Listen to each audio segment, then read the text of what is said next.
Echo Fox smashed in day one of regional qualifiers. We'll see if they can keep up a similar performance as they zero in on their opponents today. TSM, who come hot off a victory in Oakland, we'll see if they can bring that momentum from the series as they face Dardoch and the team that took them to 5 games in the quarterfinals. Hello, everyone. LCS fans and Darshan, welcome to the NALCS Countdown, where for 30 minutes we replicate the pros, or rather poses of the pros, and show you what Urgot, or rather why Urgot has popped into the meta recently. Woo! Until the timer reaches 0 and we jump into Champion Select. It was a mouthful of words, but we made it. Meteos is back. Welcome back, for a dude. second day in a row. Good to be here. It was a quick 3-0 yesterday, so we figured you hadn't done enough work. Oh, yeah, I knew today's going to be a 5-game series. I want to work more, so I'm here. That's very convincing. Thank you. Before we get into the day's matches, there was a challenge thrown down yesterday, and we just can't let the question hang without an answer. This or that. Let's take a look. Honestly, though, other teams have done Ginyu Force pose in other esports as well. This one was the most crisp that I've seen. You think it's that? I think it's definitely You think 5 people doing a pose is more impressive than being the best 5-man team when millions of players play the game in North America? Convince me I'm wrong, Jet. The 4 of us and Joel could do that with an hour of practice. We could never win back-to-back splits. So the gauntlet was thrown, and here's the deal. We tried this with Joel. Took about 2 hours, so we had to sub him out, bring Meteos in as the 5th member. And we achieved it, but just as a reminder, let's take a look at TL's and then the analyst-esque version of the Ginyu pose. Returning to the final to defend their title, it's Team Liquid. Returning to the desk to defend their jobs, the 2018 State Farm Analyst Desk.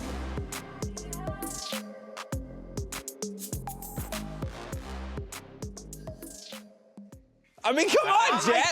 Insane. I think it's just as good. I think it might be just It as is good. more accurate as well. Accuracy, the reason that they were less accurate was they did it on purpose to make sure the shot looked better. I'm fine with adaptations to make things better. We're going to continue to discuss, but we do want to get your opinion on it at home. So if you are in chat, please let us know who did it better by typing either 2018 Team Liquid Ginyu pose or AD. Wait.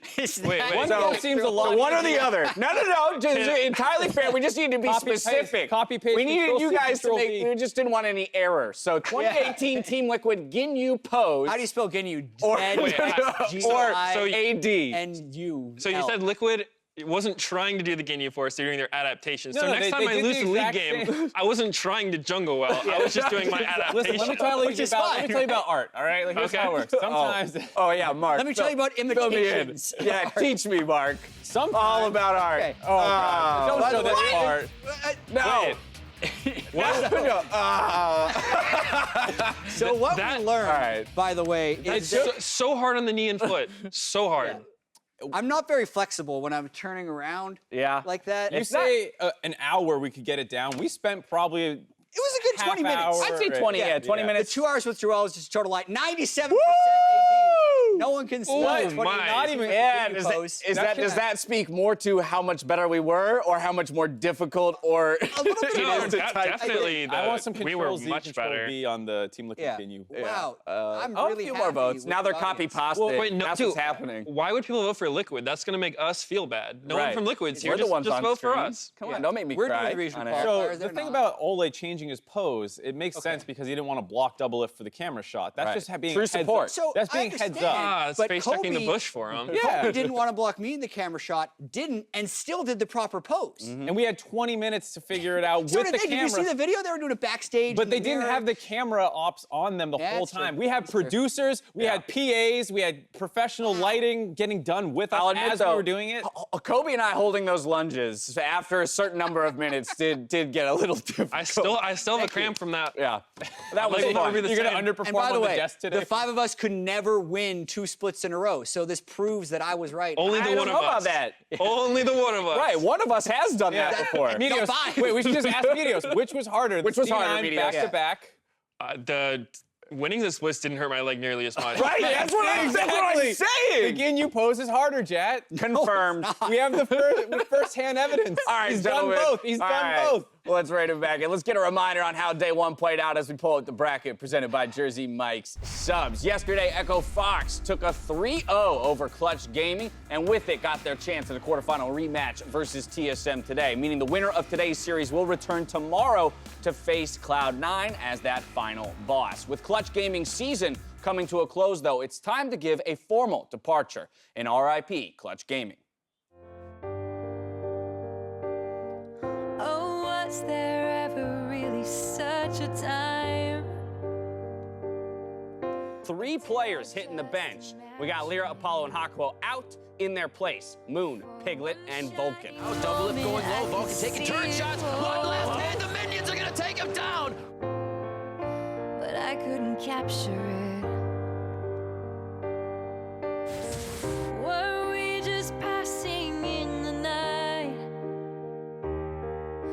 I had hoped for so much more from you.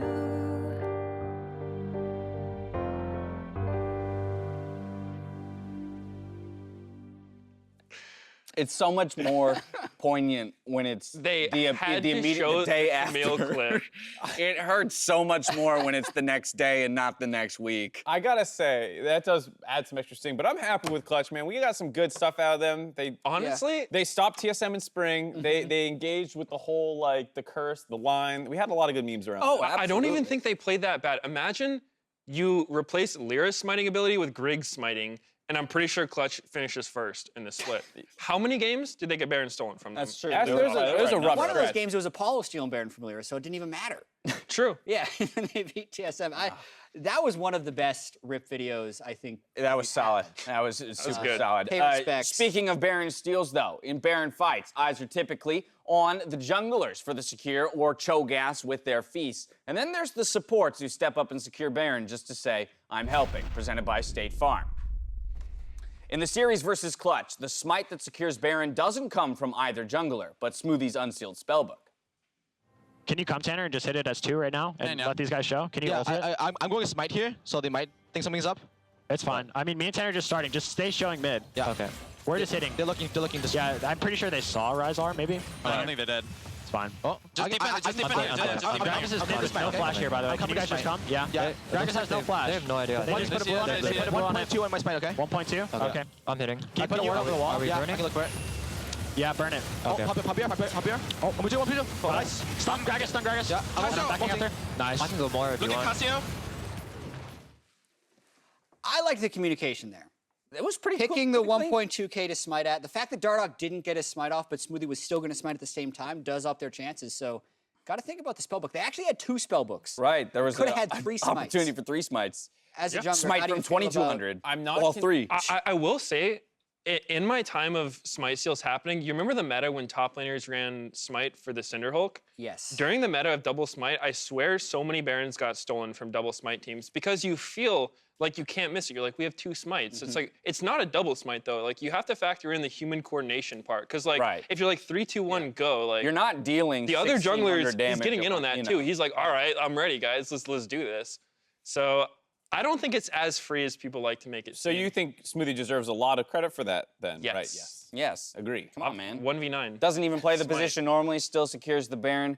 That's a top play right there. On top of the spellbook smite, though, we also saw Urgot in 2 of our games yesterday, and Azael decided to give us a quick rundown as to why this pick has found prevalence in the meta. So Azael, take it away. Thank you very much, guys. Yeah, we've been seeing Urgot all around the world, not just in North America, in the LPL, in the LCK, and a lot of people have been asking why Urgot all of a sudden. Really, it comes down to the fact that A, Urgot is blind pickable. He really doesn't have any hard losing matchups, and it's not necessarily about destroying lanes. It's about the fact that you can flex it top or mid, and you can also almost always have pressure. You have good wave clear, you can push in your opponents, which is going to unlock your jungler, and you're going to be pretty safe in a lot of matchups. Spellbook also offers quite a lot of utility for Urgot. Most players are starting Flash TP, but then swapping to Ignite if they have kill pressure on a certain matchup, swapping to Exhaust and Cleanse and different things like that, depending on the time in the game. So we're gonna go in the game here and just show you a little bit about how the kit works. So the Q is Corrosive Charge, AoE damage, slow, pretty straightforward. Your W is actually gonna give you a shield and shoot out 3 autos per second. So that not only is a lot of your tankiness, but your damage. And then the most kind of intricate part about this is actually your passive. So your passive Echoing Flames here, it shoots out from the leg that is pointing in that direction. So if I auto this way, it will use that top leg. It does an AoE cone. It also does percent HP damage, which is why this guy is so good against tanks. At level 13, it's going to do 8% max health damage there, so you can shed through tanks pretty quickly. To actually target the W, you have to hit someone with the Q or the E, and then it's going to hit this target instead of the one closer to me. If you don't hit anyone with that ability, it's actually just going to hit whatever you are closest to on its own. A couple of cool things here that Urgot does have, along with his tankiness, is his engage. Everyone has seen the flip.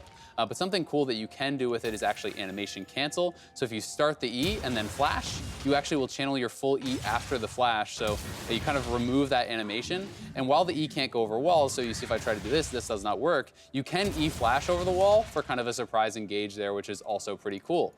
Some of the combos you're kind of looking at in the lane, you want to try to hit your Q, you land this slow, you get your first shotgun blast, then flipping them over will give you access to more of those shotgun hits, allowing you to kind of maximize damage. In team fighting, a lot of what it is for Urgot is utilizing the percent HP damage on your passive, as well as the ultimate execute, which kills someone when they get below 25% health.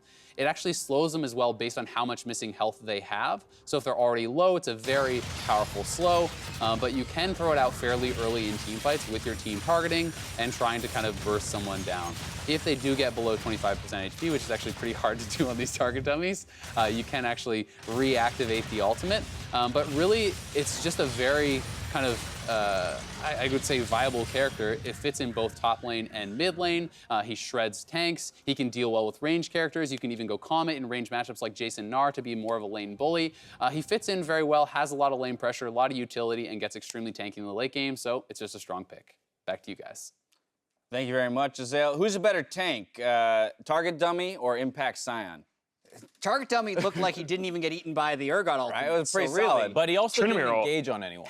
So That's true. Not wreaking havoc in the middle of a team fight. I think what's really interesting about Urgot, and it kind of showed in the game versus Cassio, was when he kind of got shut down early, died, and then still had pressure and was pushing in and allowed his team to be able to go and camp the Cassio for a little bit. And I think that's kind of why you see it, is like there was a very clear strategy by Echo Fox to shut down the Urgot. It went pretty well to start and still was difficult to execute on. One thing that I found about Urgot is that it seems like he doesn't need items that much. Like once he gets his cleaver, he's kind of set. And then every item he gets on top of that helps him a lot, but it's not necessary. And even on a very low econ, like you can go cleaver gargoyle and you're still so threatening in team fights. Like he's got the, what is it, bonus health shield on his W, so you just get a huge shield. So just really strong right now. And I think so many team fights are about whose front line dies first. The fact that no matter how far behind Urgot is, if he lands his ult on the enemy tank and they fall below 25% health, they're gone, right? And that is so good for front-to-back team fighting on top of the strong laning phase and all the other Part of why we saw Cho'Gath kind of rise to... Yeah, and I think this is it's a ranged feast, really. Right. So the fear is also something that shouldn't be overlooked because it's a 1.5 second AoE fear on everyone. Yeah. So like you kill their tank and you disrupt the rest of their team at the same time. That's super powerful. Strong pick. It's why we're seeing him blinded already. Time for us to step away. When we return, the desk and playoffs, and players rather, weigh in on TSM versus Echo Fox. As we go to break, it's time for us to see part 2 of the Mic Check trilogy. The meme team strikes back. Oops, I don't have it. Pause. Wait. You already rage quit? No, it's my mouse button. That's a hot key to I can't quit. press any. Why'd we pick Blitz? Tell me. Didn't you say that? No, Cutie picked me. Wait, did I pick for you? Yeah. Wait, who?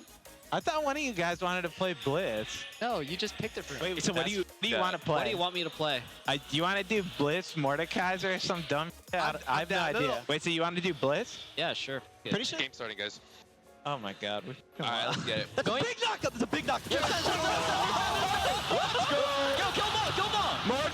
Yo. Tell him the flash. Oh, I can't. Hey, that was a sick hook, though, huh? Yeah, that was nasty. Wait, you're not on my fucking... Where are you? Kitty looked at me. Yeah. And he's like, that was nasty, bro. Wait, Matt's still here. You guys should leave bot. They're hard camping that. Hey, let's go, Where baby. you going? I got you, bro. Where you going? Let's go, Chavanya.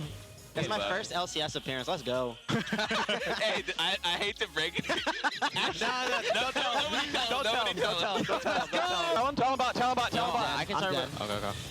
Oh, you good? Good stuff. You good? Is that the Chapanya You good? delivery? Let's keep song? going.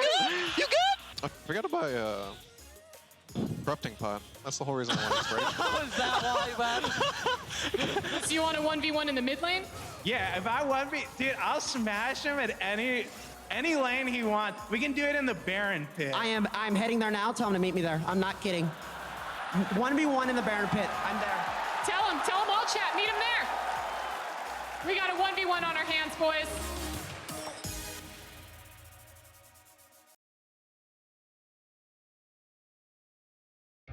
And Echo Fox will move on to have a rematch against TSM. Last game was like, my condition was like really awful. I do also want to point out that Huni has the flu and has had it for the last few games. I think the matchup will go the same as it did last time. Food poisoning or not, I think I'm just better than him. But I think Haunter's going to force him to use a Haunter flash forward. Wants to get the kill. There's the kill in Haunter. He does that 1v1 solo kill. They just played all around Bjergsen. Bjergsen, he is dancing around the Echo Box carries. Quadra for Bjergsen. He is feeling it, taunting onto Huni in that Zhonya's hourglass. And to his credit, he did play really well. Hopefully we can get bigger advantages in top and bottom. I think Lost is probably their biggest win condition. Lost and Dardoch. Dardoch wants it so bad. Oh, Ray needs to be careful. He's able to get it. 6-6. And Lost is going crazy as he picks up a triple kill. The Quadra onto Haglo. Huni can pop up sometimes, but I feel like he's more of a detriment than a positive. For this time, I really want to just like beat them really easily. Oh, no. Oh, he gets purged. Oh, it doesn't matter. Oh, that looks quite painful. Febiven takes one more Fang. That is 3 solo kills for Huni in this game. This is like our last chance. Like, there's no more chance that we can get. We gotta make it. You know, the only thing that matters for us right now is going to Worlds. This is the time for us to perform.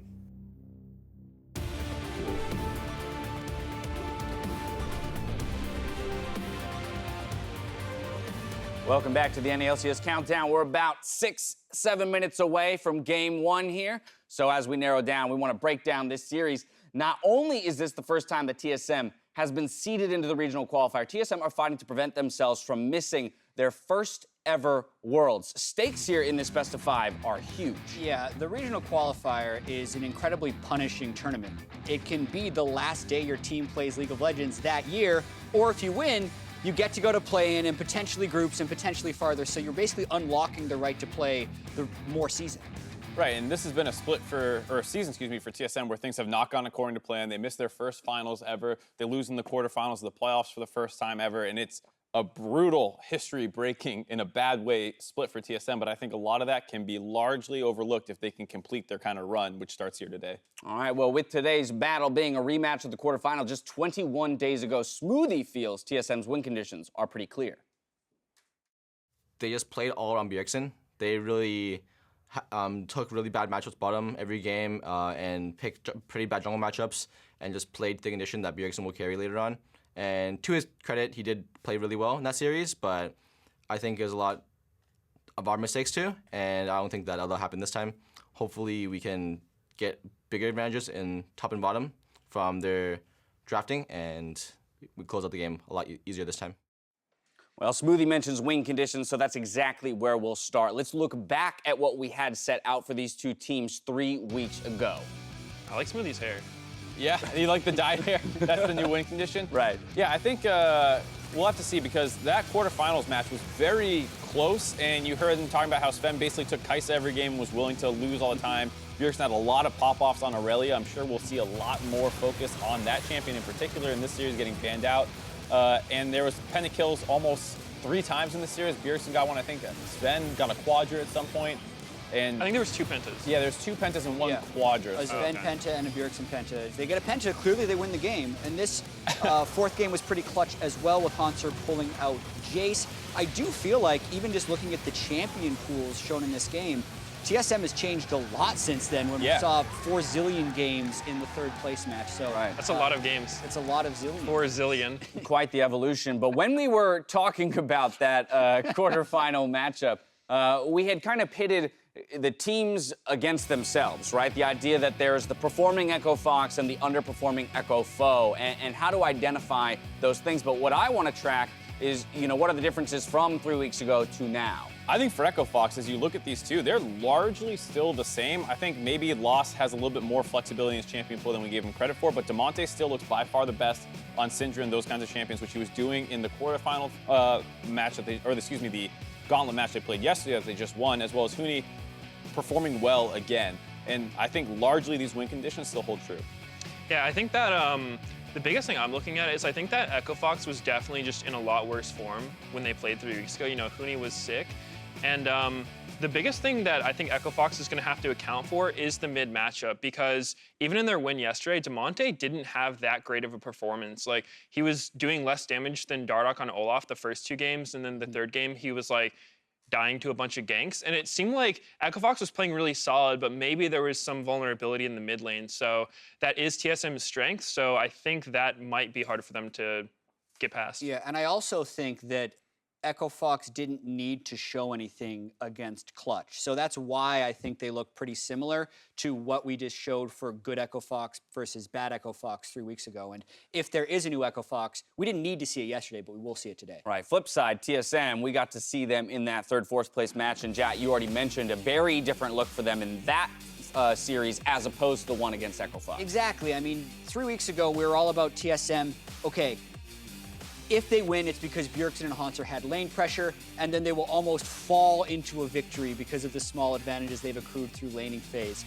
And there's the same issues of, hey, if they're hugging turret or if Haunter gets down a lane, they can't win. However, I think they showed a slightly different look against 100 Thieves. Towards the end of that 100 Thieves series, they put Grig on more initiation champions. They let him play Camille. They actually showed a little bit more coordination down the stretch. So in those ways, I feel like TSM has improved since we last saw them against Echo Fox. I definitely agree. I think in that TSM versus Echo Fox series, you saw sometimes TSM would make map plays that put them from behind. There were all those base races in the middle of the split that they would take and just lose games off of them. And I felt like we didn't see big critical macro mistakes as much in the 3rd, 4th place match against 100 Thieves. All right, so TSM getting a little bit better in the late game. Coordination, on the uptick. We'll see if that's enough to push them past, Echo Fox's aggression and whatnot. But one of the things we had talked about yesterday was the idea that with a better performing Huni, how do you attack Echo Fox? Do you decide to also attack that top lane, or do you split the map and attack the bot lane and the inexperience perhaps that Lost has? Right. If I'm TSM, I think they would probably have more success trying to play through mid or maybe doing something bottom, and then having Haunter just play the defensive role, just try to absorb pressure, not die to ganks. But I have noticed that TSM likes putting Haunter onto carries, and so I'm a little worried for TSM that if they get into like a carry versus carry matchup, the jungle pressure and just all Echo Fox's pressure might be pretty hard. Really might tilt it. All right, prediction time down the line. Yesterday, it was all in favor of Echo Fox in a pretty quick series. I have a feeling today might be a little bit more close. But starting with you, Mark, down the line, what do you got? I had 3-1 TSM. I think we actually saw legitimate improvements over the course of their 15-game playoff run. And I haven't seen as much out of Echo Fox, and the win over Clutch, while nice, didn't, like you say, show anything new. And so I'm still kind of waiting to see where they fall. But if they're at the same level they were at in quarters, or even just a little bit better with Huni not being sick, I still think TSM will come out as the better team. All right, Medios, what's your call? I said 3-2 TSM. I think that it will be very close, but like I was saying earlier, I think that TSM will get a pretty big advantage in the mid lane, and depending if they put Bjergsen on either Assassins, I think they'll do well. The Zillion might not go as well, but I definitely think they could get an advantage there. And Jat. I gotta say, you're both with TSM.